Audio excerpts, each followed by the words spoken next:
श्री नंद वृंदावनी, हर क्षण सेवा की ओर।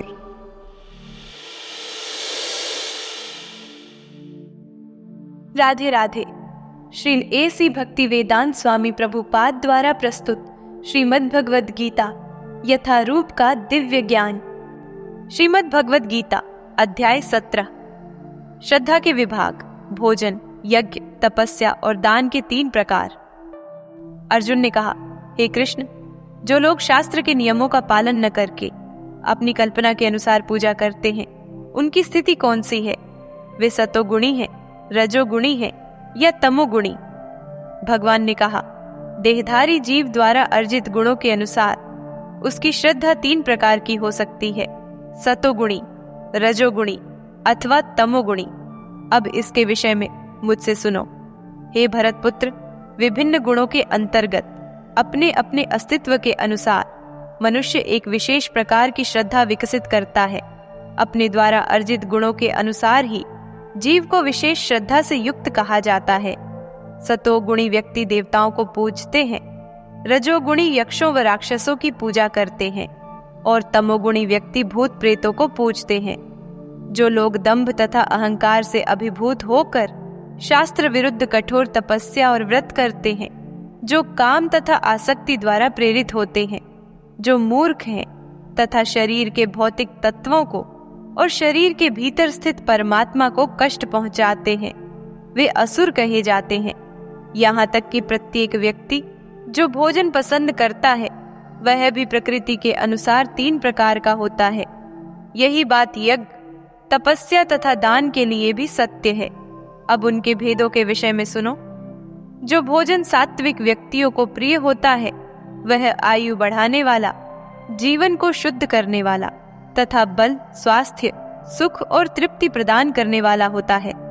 ऐसा भोजन रस में स्निग्ध, स्वास्थ्यप्रद और हृदय को भाने वाला होता है। अत्यधिक तिक्त, खट्टे, नमकीन, गरम, चटपटे, शुष्क तथा जलन उत्पन्न करने वाले भोजन रजोगुणी व्यक्तियों को प्रिय होते हैं। ऐसे भोजन दुख, शोक तथा रोग उत्पन्न करने वाले हैं। खाने से 3 घंटे पूर्व पकाया गया, स्वादहीन, वियोजित एवं सड़ा, जूठा तथा अस्पृश्य वस्तुओं से युक्त भोजन उन लोगों को प्रिय होता है जो तामसी होते हैं। यज्ञों में वही यज्ञ सात्विक होता है जो शास्त्र के निर्देशानुसार कर्तव्य समझकर उन लोगों के द्वारा किया जाता है जो फल की इच्छा नहीं करते। लेकिन हे भरत श्रेष्ठ, जो यज्ञ किसी भौतिक लाभ के लिए गर्ववश किया जाता है, उसे तुम राजसी जानो। जो यज्ञ शास्त्र के निर्देशों की अवहेलना करके, प्रसाद वितरण किए बिना, वैदिक मंत्रों का उच्चारण किए बिना, पुरोहितों को दक्षिणा दिए बिना तथा श्रद्धा के बिना संपन्न किया जाता है, वह तामसी माना जाता है। परमेश्वर, ब्राह्मणों, गुरु, माता पिता जैसे गुरुजनों की पूजा करना तथा पवित्रता, सरलता, ब्रह्मचर्य और अहिंसा ही शारीरिक तपस्या है। सच्चे, भाने वाले, हितकर तथा अन्यों को क्षुब्ध न करने वाले वाक्य बोलना और वैदिक साहित्य का नियमित पारायण करना, यही वाणी की तपस्या है। तथा संतोष, सरलता, गंभीरता, आत्मसंयम एवं जीवन की शुद्धि, ये मन की तपस्याएं हैं। भौतिक लाभ की इच्छा न करने वाले तथा केवल परमेश्वर में प्रवृत्त मनुष्यों द्वारा दिव्य श्रद्धा से संपन्न यह 3 प्रकार की तपस्या सात्विक तपस्या कहलाती है। जो तपस्या दंभ पूर्वक तथा सम्मान, सत्कार एवं पूजा कराने के लिए संपन्न की जाती है, वह राजसी, रजोगुणी कहलाती है। यह न तो स्थायी होती है न शाश्वत। मूर्खतावश आत्म उत्पीड़न के लिए या अन्यों को विनष्ट करने या हानि पहुंचाने के लिए जो तपस्या की जाती है, वह तामसी कहलाती है। जो दान कर्तव्य समझकर किसी प्रत्युपकार की आशा के बिना समुचित काल तथा स्थान में और योग्य व्यक्ति को दिया जाता है, वह सात्विक माना जाता है। किंतु जो दान प्रत्युपकार की भावना से या कर्म फल की इच्छा से या अनिच्छा पूर्वक किया जाता है, वह रजोगुणी, राजस कहलाता है।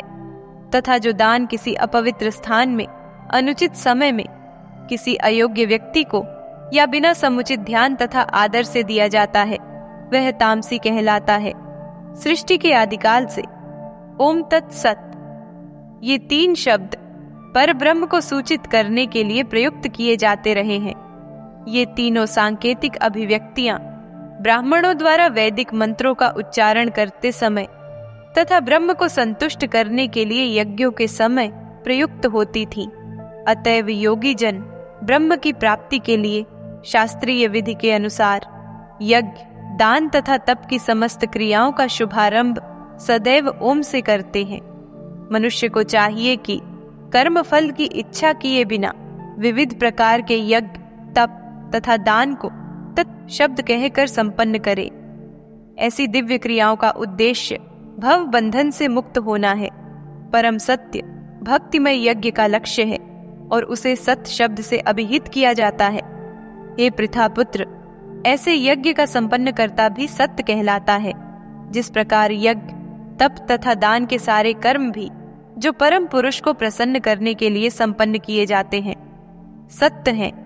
हे पार्थ, श्रद्धा के बिना यज्ञ, दान या तप के रूप में जो भी किया जाता है वह नश्वर है, वह असत्य कहलाता है और इस जन्म तथा अगले जन्म दोनों में ही व्यर्थ जाता है। इस प्रकार श्रीमद् भगवद गीता के 17 अध्याय श्रद्धा के विभाग का श्रील A.C. भक्ति वेदांत स्वामी प्रभुपाद द्वारा तात्पर्य पूर्ण हुआ। हरे कृष्ण।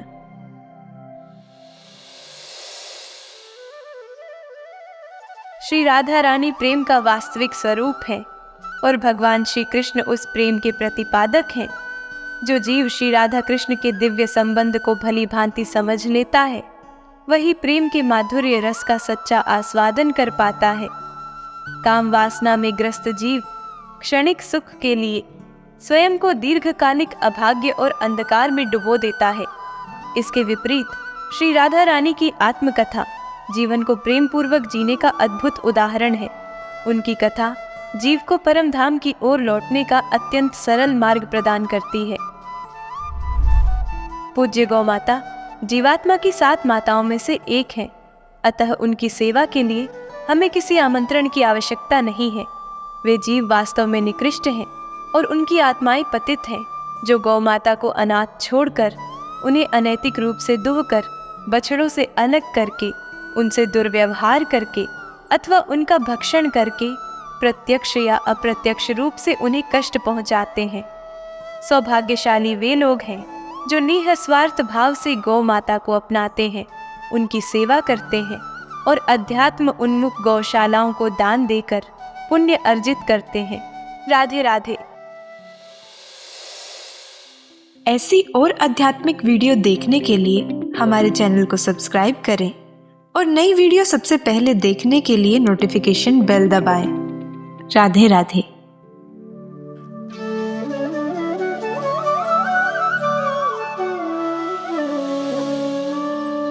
श्री नंद वृंदावनी हर क्षण सेवा की ओर।